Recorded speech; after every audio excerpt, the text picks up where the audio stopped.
in order for your plan, a single payer, socialized medicine, to go into effect, you would have to put an entire industry out of business. And in America, they can't do that. You cannot put an industry out of business. It's impossible.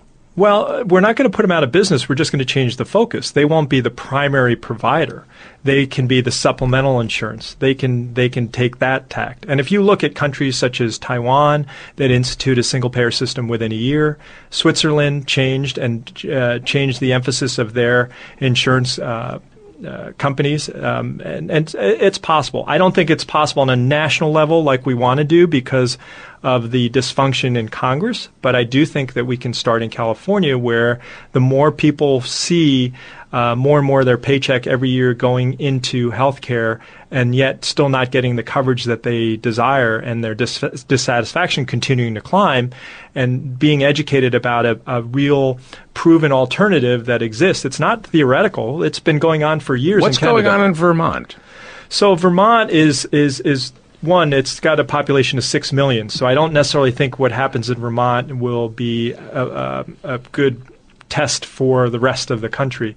They are trying to establish a single-payer system, but it's not really going to be where you eliminate the private insurance industry.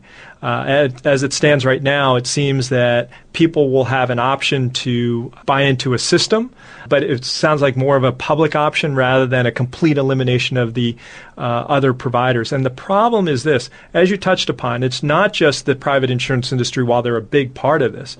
It's also the inability to have a consistent system in terms of the way physicians practice, the way drugs are negotiated, prices are negotiated.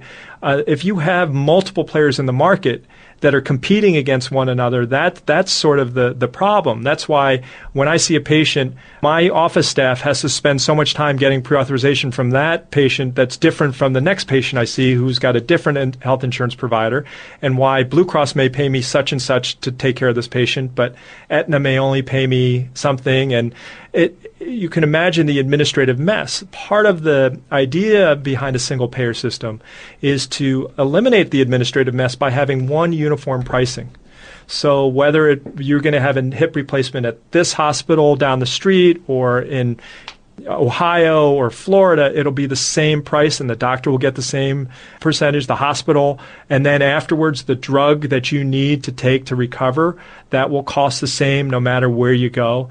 The idea is by doing that, then my office staff doesn't have to spend all that time negotiating or fighting for authorization from all those places. So the administrative simplicity will save the average doctor $70,000 a year in administrative costs. There's been a study showing that. But more importantly, in terms of the whole system, that's where the great savings is anticipated to be about $400 billion a year. Okay, so there's a lot of blame to go around. I blame people for getting sick. But doctors were against, the AMA was against Medicare. Correct. They launched Ronald Reagan's career. Mm-hmm. Back then, they coined the phrase socialized medicine. And the only thing I would say is that single payer is not socialized medicine. Socialized medicine is where the government pays for and operates every aspect of the healthcare system. They own the hospitals. They employ the doctors. Is that England? That's Great England. Britain? Yeah.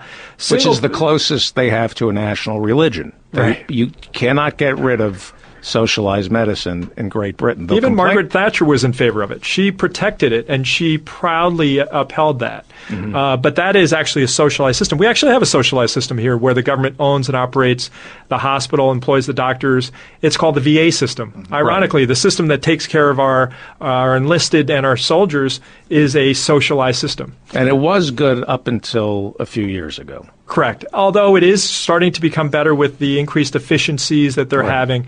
But it's just, again, where the big problem, as you alluded to, is after... So Medicare would be single payer. Correct. Medicare, but it would not be socialized because the doctors would still work for themselves. Right. The hospitals could remain independent. All aspects of that. It's just instead of dealing with, again, 12 different insurance plans, we will only have one insurance plan to simplify everything.